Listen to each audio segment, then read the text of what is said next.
अस्सलाम वालेकुम जी, क्या हाल है आप सबका? आई होप बिल्कुल ठीक है, खुश और मज़े में। हम भी अल्हम्दुलिल्लाह ठीक है। आज मैं आपके साथ एक छोटी सी व्लॉगिंग शेयर कर रही हूँ जिसमें मैं आपको अपनी किचन की, घर की और रोज़मर्रा की जो हमारी ड्यूटी यानी काम होता है वो शेयर करूँगी, और इफ्तारी में मैं क्या क्या बना के रेडी करती हूँ वो भी आपके साथ शेयर करूँगी। तो चलिए, तो 22वें रोज़े की शुरुआत है और मैंने पहला व्लॉगिंग शेयर किया है आप लोगों के साथ। मैं अपना घर भी आप लोगों को बताऊंगी, किचन भी, और मेरे बच्चे किस वक्त ट्यूशन जाते हैं, किस वक्त स्कूल जाते हैं, वो भी आपके साथ शेयर करूंगी।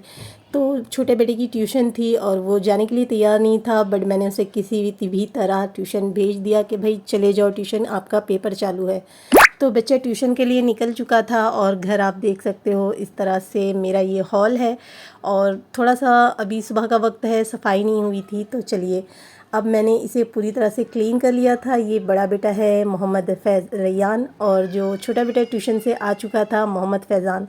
तो मेरे बड़े बेटे का रोज़ा था और छोटे बेटे का तो चिड़ी रोज़ा होता है ना, उस तरह का रोज़ा था। उसके भी पूरे रोज़े हुए पर चिड़ी रोज़े हुए। तो इस तरह से मैंने हॉल की सफाई कर ली थी, बहुत ही अच्छे तरह से इसकी क्लीनिंग कर ली थी। और ये ज़ोहर का वक्त था, मैंने नमाज़ पढ़ी, 2 बजे का वक्त था।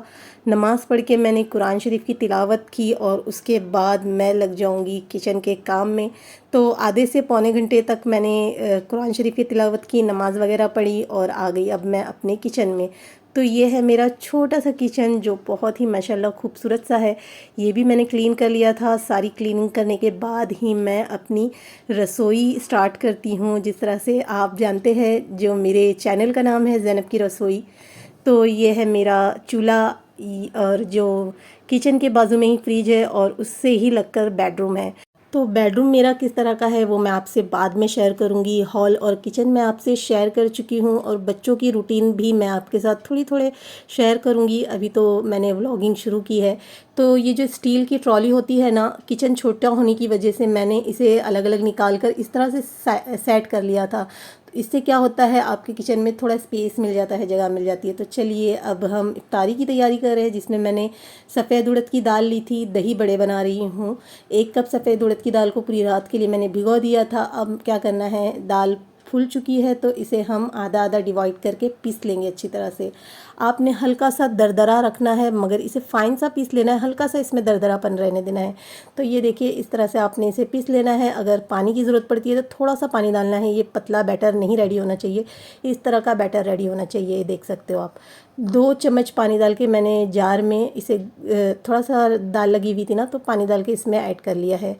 अब डाल देंगे नमक। नमक आप अपने टेस्ट के हिसाब से लीजिए। तो 1 टेबलस्पून से थोड़ा ज़्यादा मैंने नमक डाला था। आधा इंच का अदरक का टुकड़ा लिया था, इस तरह से कद्दूकश करके डाल रही हूँ।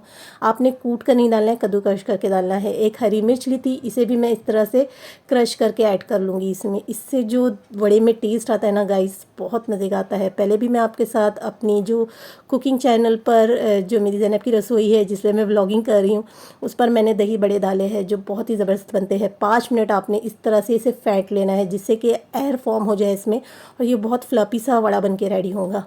तो इस तरह से देखिए ये वड़ा बन के रेडी होगा। आपने इस तरह से उठाना है और ऑयल में ड्रॉप कर लेना है। अब हम इसे आधे घंटों के लिए या 1 घंटों के लिए आपने रेस्ट करने देना है। तो मीठी दही रेडी कर लेते हैं। आधा किलो दही ली थी मैंने। आधा किलो कहते हैं ये लोग, मगर 400 ग्राम ही दही होती है इसे, इसमें पैकेट में, अमूल के पैकेट में। तो अच्छी तरह से मैंने इसे फेंट लिया था एक बाउल में डाल के। अब इसमें आपने ऐड करना है पाउडर शुगर। तो मैं 2 बड़े चम्मच पाउडर शुगर का ऐड कर रही हूँ इसमें। आप मीठा कम या ज़्यादा अपनी मर्ज़ी से इसमें ऐड कर सकते हैं, बट ये मीठे दही बड़े हैं ना, तो थोड़ा सा मीठा अच्छा लगता है। थोड़ा सा इसमें दूध ऐड कर लेंगे जिससे कि जो शुगर है ना वो अच्छी तरह से डिज़ोल्व हो जाएंगी इसमें दही के साथ। और जब आप इसे फ्रीज में रख देते हो ना, तो उस वक्त आपने जब 1 घंटे बाद आपने अगर दही निकाला ना, तो आप देखोगे कितनी क्रीमी सी दही बन के रेडी होंगी। इसे रख देते हैं फ्रिज में। और अब चने बनाने की तैयारी कर रहे हैं। मसाले चने बना के रेडी करेंगे जो बहुत ही ज़बरदस्त बनने वाले हैं। तो पूरी रात के लिए मैंने 1 कप काले चने भिगो लिए थे। सुबह इसे अच्छी तरह से वॉश कर लिया था। 1 गिलास पानी मैंने प्रेशर कुकर में डाला है, चने भी डाल दिए हैं। 1 टीस्पून नमक का ऐड किया है। और अब मैं प्रेशर कुकर की लीड लगाऊंगी और इसे हाई फ्लेम पे सीटी दूंगी, और गैस की फ्लेम लो करके चनों को इतनी देर रखना है कि चने अच्छी तरह से सॉफ्ट हो जाए। तो हमारे चने भी अच्छी तरह से सॉफ्ट हो चुके हैं। मैंने 1 कप पानी डाला था और इसमें बचे हैं आधा कप पानी। तो आपने चनों को अच्छी तरह से सॉफ्ट कर लेना है। अब मसालों की तैयारी कर लेते हैं जिससे हम चने बनाकर रेडी करेंगे।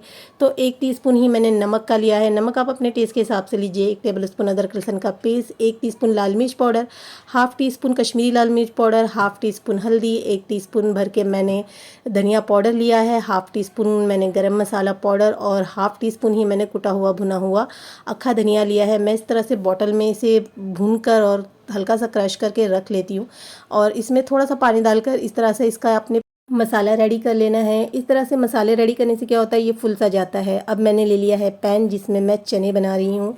तो मैंने बहुत मामूली सा तेल लिया है, 1 छोटा चम्मच तेल का लिया है। इसमें कड़ी पत्ता डाला है, हाफ़ टीस्पून ज़ीरा डाला है।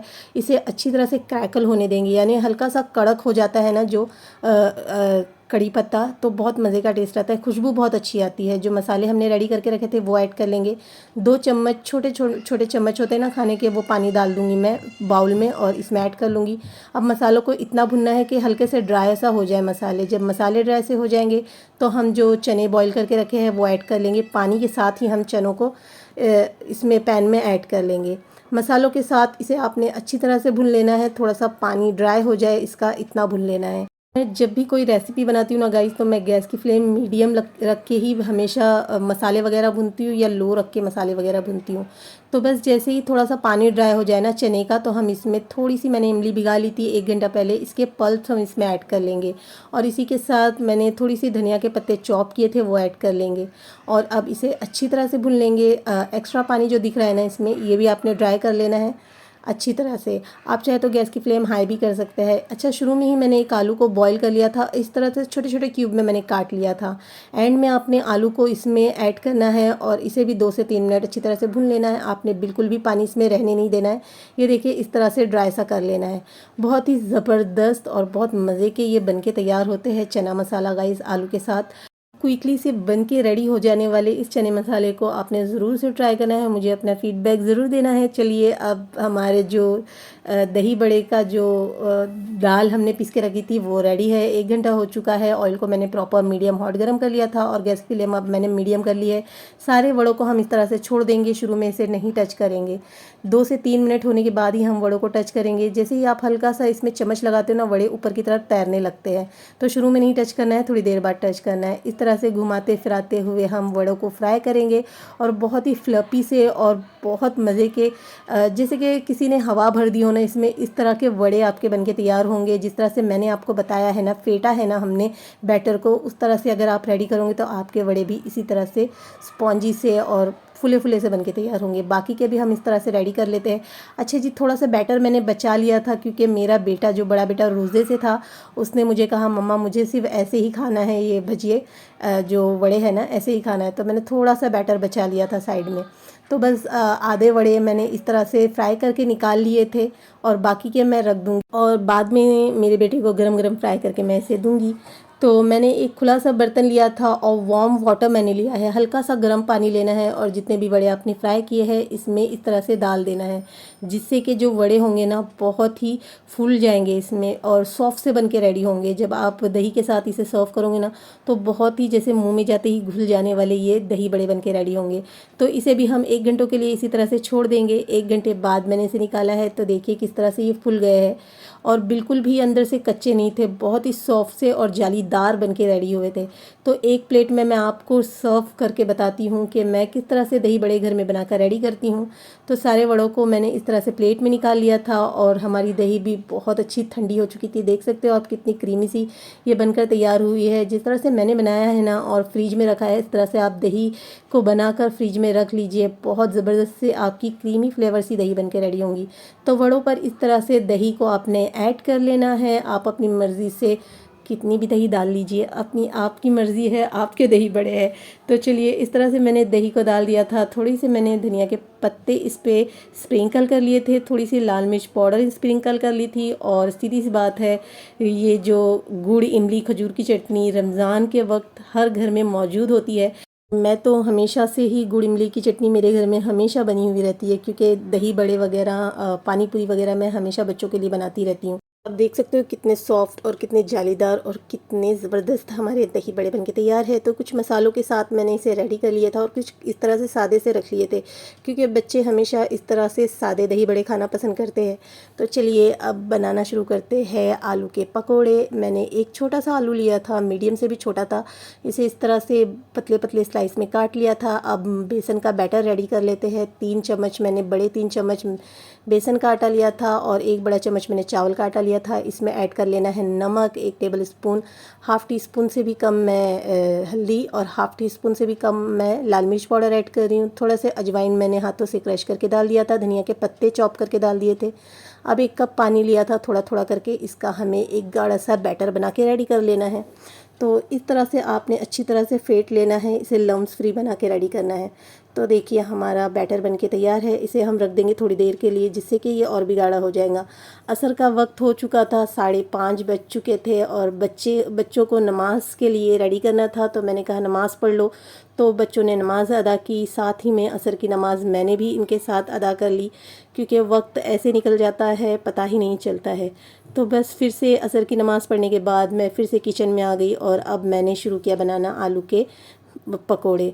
तो तेल को गरम करने के बाद मैंने 1 चम्मच तेल मैंने इस तरह से बेसन का जो बैटर बनाया था उसमें ऐड कर लिया है। जो प्रोफेशनल वगैरह होते हैं ना, जो भैया वड़े और पकोड़े वगैरह बनाते हैं, वो लोग इस तरह से ऑयल इसमें डालते हैं और फेंट लेते हैं, जिससे कि जो भजिए वगैरह बनते हैं ना, हमारे पकोड़े वगैरह, वो बहुत मज़े के बनते हैं। एक एक आलू की स्लाइस को मैंने इस तरह से बेसन में डीप करके ऑयल में छोड़ दिया है। गैस की फ्लेम अभी भी मैंने मीडियम रख के ही मैं फ्राई कर रही हूँ। ऑयल को अच्छी तरह से गर्म करने के बाद आपने ड्रॉप कर लेना है आलू के पकोड़ों को, और शुरू में टच नहीं करना है, बस डालने के बाद आपने टर्न कर लेना है। जब अच्छी तरह से ये कवर हो जाए ना, फुल से जाए, तो आपने इसे उलट पलट करते हुए फ्राई कर लेना है। गोल्डन सा हल्का सा कलर देना है। इस तरह से हमारे आलू के पकोड़े बनकर रेडी है गाइस।